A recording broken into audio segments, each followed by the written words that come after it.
ഈ വികലാംഗനെതിരായി കറുത്ത കൊടിയും കൊണ്ട് നടക്കുന്നു. നിങ്ങളൊന്ന് ആലോചിച്ച് നോക്ക്. ഒരു വികലാംഗൻ്റെ വഴിയാണോ ഈ വികലാംഗത്വം കൊണ്ട് കൊടിയും പിടിച്ചിട്ട് മുഖ്യമന്ത്രിയുടെ കാറിന് മുമ്പിലേക്ക് പോലെ? കേരളത്തിൻ്റെ താല്പര്യമാണ് നമ്മുടെ താല്പര്യം, കേരള ജനതയുടെ താല്പര്യമാണ്. ആ താല്പര്യം സംരക്ഷിക്കാൻ ഗവൺമെൻറ് മുന്നോട്ട് വന്നാൽ അതിനെ പിന്തുണക്കുകയാണ് ഒരു കേരളീയൻ്റെ ചുമതല എന്ന നിലപാട് സ്വീകരിച്ചുകൊണ്ട് രംഗത്ത് വരികയല്ലേ. അത് കോൺഗ്രസിനകത്ത് ഉണ്ടാക്കിയിരിക്കുന്ന, കോൺഗ്രസിലെ ഒരു വിഭാഗം നേതാക്കൾ ഉണ്ടാക്കിയിരിക്കുന്ന വല്ലാത്ത മാനസിക അസ്വാസ്ഥ്യം ഇത്തരമൊരു നിലയിലേക്ക് ചെന്നെത്തിയിരിക്കുകയാണ്. അതുകൊണ്ട് തന്നെ ഈ കോൺഗ്രസ് നേതൃത്വം അക്രമത്തിൻ്റെ വഴികൾ ഉപേക്ഷിച്ച് ജനാധിപത്യപരമായ നടപടികൾ സ്വീകരിക്കുക. ഈ വികലാംഗനെതിരായി കറുത്ത കൊടിയും കൊണ്ട് നടക്കുന്നു. നിങ്ങളൊന്ന് ആലോചിച്ച് നോക്ക്. ഒരു വികലാംഗൻ്റെ വഴിയാണോ ഈ വികലാംഗത്വം കൊണ്ട് കൊടിയും പിടിച്ചിട്ട് മുഖ്യമന്ത്രിയുടെ കാറിന് മുമ്പിലേക്ക് പോലെ? എന്തിനാ ആ പാവത്തെ പറഞ്ഞയച്ചത്? ആ പറഞ്ഞവർക്കെതിരായിട്ടാണ് നിങ്ങളുടെ വികാരം ഉയരേണ്ടത്.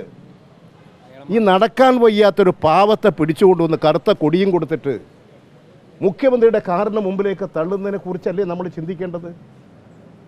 അതാണ് തെറ്റ്. തെറ്റിനെ നമ്മൾ ശരിയായ നിലയിൽ നോക്കൂ. ആ തെറ്റിനെ ആക്ഷേപിക്കാൻ മുന്നോട്ട് വരൂ. മർദ്ദനത്തിന് വരുന്ന അവസരത്ത് കാലുണ്ടോ കൈയുണ്ടോ എന്നൊന്നും ആരെങ്കിലും നോക്കുമോ? പോലീസ് ലാത്തി ചാർജിൽ ഈ പാവത്തെ കൊണ്ടുവന്ന് ഇതിൻ്റെ മുമ്പിലേക്ക് എറിഞ്ഞു കൊടുത്തത് എന്തിന്? ഈ നടക്കാൻ വയ്യാത്ത ഒരു പാവം ഒരു ചെറുപ്പക്കാരൻ എന്തിനാ കോൺഗ്രസ് ഈ കൊടും ക്രൂരതയ്ക്ക് എറിഞ്ഞു കൊടുക്കുന്നത്?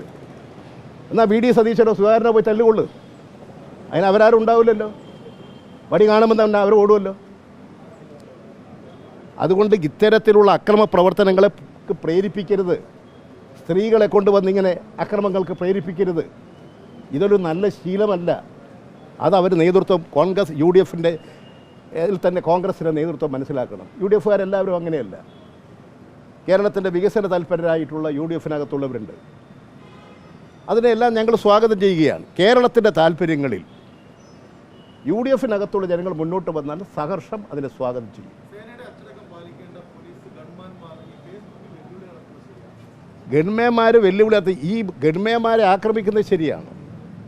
നമ്മൾ നോക്കേണ്ടത് എന്തിനാണ് ഈ അക്രമങ്ങൾ നടത്തുന്നത്.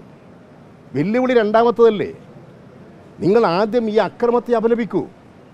അതിനുശേഷം നിങ്ങൾ ഈ ഗൺമേന്മാരുടെ കാര്യങ്ങൾ ചോദിക്കൂ. നിങ്ങൾ ഈ ഗൺമേന്മാരെ മാത്രം എടുത്ത് ഈ അക്രമങ്ങളെ ന്യായീകരിക്കാൻ എന്തിനാ പുറപ്പെടുന്നത്? ഇതിങ്ങനെ പ്രോത്സാഹിപ്പിച്ചാൽ നാട്ടിന് നല്ലതല്ല. നമ്മുടെ രാജ്യത്തിനൊരു സമാധാനം ഉണ്ടാകണം. ജനാധിപത്യപരമായി പ്രതിഷേധിക്കാനും അവകാശമുന്നയിക്കാനും ഒക്കെ എല്ലാവർക്കും അവകാശമുണ്ട്. ഇന്ന് വരെ KSCക്കാരോ യൂത്ത് കോൺഗ്രസ്സുകാരോ എന്തെങ്കിലും ഒരു ആവശ്യം ഗവൺമെൻറ്റിൻ്റെ മുമ്പാകെ ഉന്നയിച്ചിട്ടുണ്ടോ? എന്തെങ്കിലും ആവശ്യം ഉന്നയിച്ചിട്ടാണോ കരിങ്കടി കൊണ്ട് നടക്കുന്നത്? ഒരു കൂട്ടം ക്രിമിനലുകളെ, ഈ അക്രമവാസനയുള്ള ചിലരെ തെരഞ്ഞു പിടിച്ച് കറുത്ത തുണിയും കൊടുത്ത് കല്ലും കെട്ടി അയക്കുകയല്ലേ. ഇങ്ങനെയാണോ സമരം നടത്തേണ്ടത്? എന്താണ് അവരുടെ ഡിമാൻഡ്?